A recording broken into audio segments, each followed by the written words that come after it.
Hello बच्चों। आज अपन अपने बीएससी सेकंड ईयर के सेकंड पेपर क्वांटम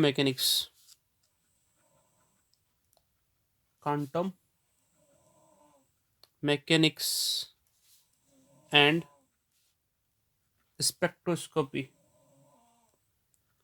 स्पेक्ट्रोस्कोपी को डिस्कस करेंगे। ठीक है, इसमें भी 5 यूनिट ही हैं। ठीक है, अपन स्टार्ट करते हैं फर्स्ट यूनिट से। Black body radiation. Black body radiation इसको अपन कहेंगे कृष्णिका विकिरण। कृष्णिका विकिरण। ठीक है, सबसे पहले अपन बात करते हैं कृष्णिका विकिरण व कृष्णिका विकिरण व वर्णक्रम में ऊर्जा का वितरण। वर्णक्रम में ऊर्जा का वितरण। ठीक है, तो ये आपने black body radiation and spectral distribution of energy. Distribution of energy. ठीक है, क्या होती है? यह एक ऐसी वस्तु होती है, क्या हुआ कि पढ़ रखा है कि प्लांक ने कृष्णा विकिरण बनाया। ठीक है, आदर्श कृष्ण का कहते हैं इसको। वो क्या करती है, उस पर आपतित होने वाले हर एक प्रकाश को क्या करती है, अपने में अवशोषित कर लेती है। ठीक है, उसको अपन कहेंगे आदर्श कृष्णिका। तो अपन कहेंगे एक ऐसी वस्तु, एक ऐसी या एक ऐसी वस्तु जो अपने पृष्ठ पर आपतित सभी तरंग दैर्ध्य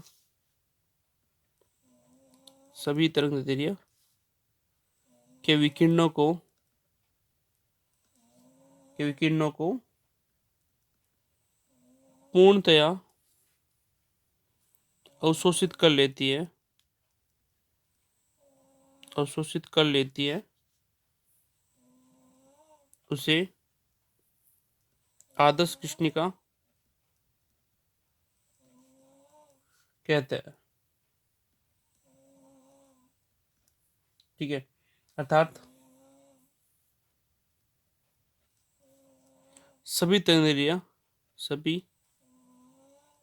दैर्ध्य लैम्ब्डा के लिए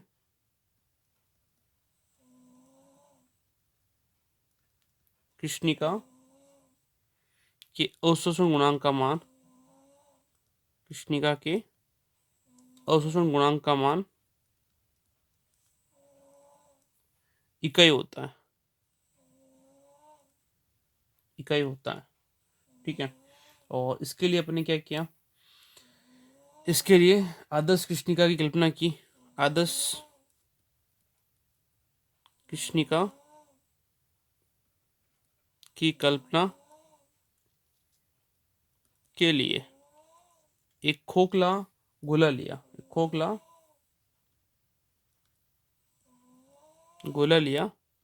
इस डबल वॉल्डेड होलो मेटल स्फीयर है। ठीक है ना, तो एकदम खोखला गोला, उस पर विचार करते हैं। खोखला गोला लिया जिसकी भीतरी दीवार अंदर से दीवारें पूरी काली है, भीतरी दीवार काली है। ठीक है, और इस कोटर को, इस खोखले गोले को, मतलब कोटर को गरम कर एक नियत ताप पर रखा जाता है। नियत ताप पर रखा जाता है तो खोखले गोले की दीवारों के परमाणु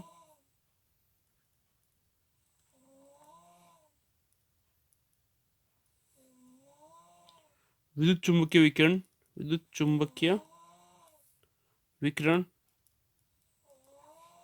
उत्सर्जित करेंगे, उत्सर्जित करते हैं।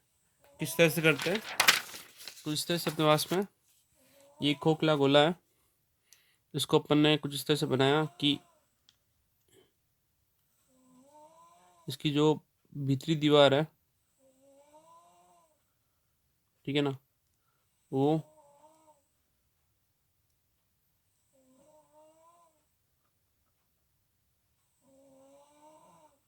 वो इस तरह से पूरी काली है, ठीक है। हमने इसके जस्ट सामने एक इस तरह से कर रखा है। अब प्रकाश यहाँ पे आपतित होता है और ये क्या होता है, अंदर विकिरित हो जाता है।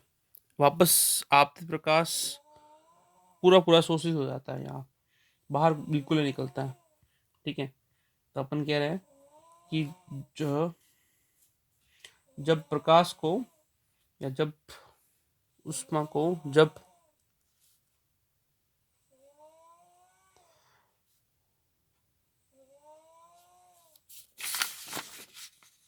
ठीक है, अब हम बात करते हैं चुंबकीय तरंग उत्सर्जित करती है, ठीक है। ये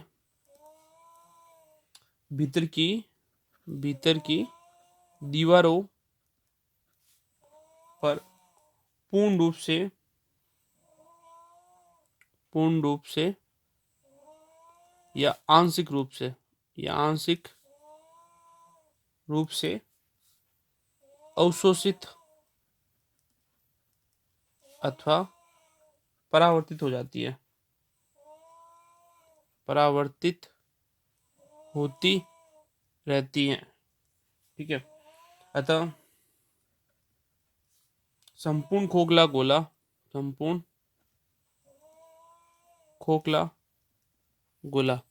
क्या करता है, विद्युत चुंबकीय विकिरण से भर जाता है, विद्युत चुंबकीय विकिरण से भर जाता है, से भर जाता है, ठीक है। इस खोखले गोले में इसमें लैम्डा और 0 से लेकर अनंत तक तरंग दैर्ध्य की विकिरणें होती हैं,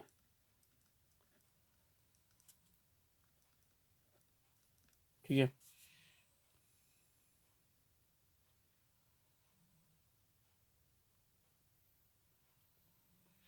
यदि कोटर की दीवार में बने एक छोटे से छिद्र द्वारा विकिरण बाहर उत्सर्जित किया जाए तो इसे कृष्णिका विकिरण कहा जाएगा, ठीक है। अब ब्यूमर और प्रिंसन तो साइंटिस्ट थे, ने क्या किया, भिन्न भिन्न तापों पर कृष्णिका विकिरण आरेख खींचा, विकिरण की उत्सर्जन क्षमता, इसको लिखते हैं ई लैम्डा से, क्षमता ई लैम्डा व तरंग दैर्ध्य के मध्य कोण मध्य वक्र खींचा, ठीक है। और क्या निष्कर्ष निकाला, ठीक है। पहले अपन वक्र देखते हैं, वक्र किस तरह से प्राप्त होता है।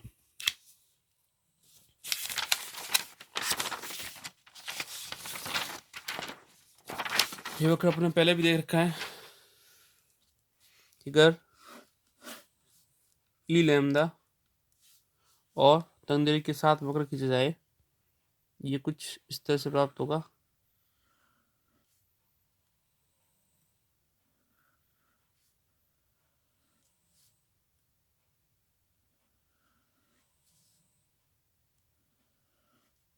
ठीक है, इसमें ये यहाँ पर 2000 के ये 17,500 1750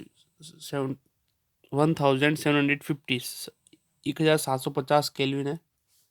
ये तापमान सबका अलग है, ठीक है ना। ये 1500 केल्विन है और ये 1000 केल्विन है, ठीक है। ये लेमदा M1 की वैल्यू है, ये लेमदा M2, ये लेमदा M3, ये लेमदा M4, ठीक है। तो अपने पास में 4 वक्र प्राप्त हुए हैं, ठीक है। ये 4 वक्र अपने पास सामने दिख रहे हैं। तो अपन पहले बात करते हैं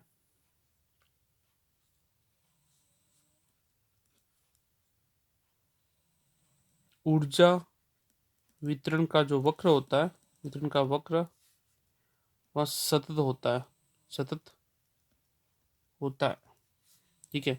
अतः प्रत्येक ताप पर तरंग दैर्ध्य के विकिरण उत्सर्जित होते हैं, ठीक है। लेकिन अलग अलग ताप, भिन्न भिन्न ताप पर भिन्न भिन्न तरंग दैर्ध्य के विकिरण की मात्रा भिन्न भिन्न होती है, ठीक है।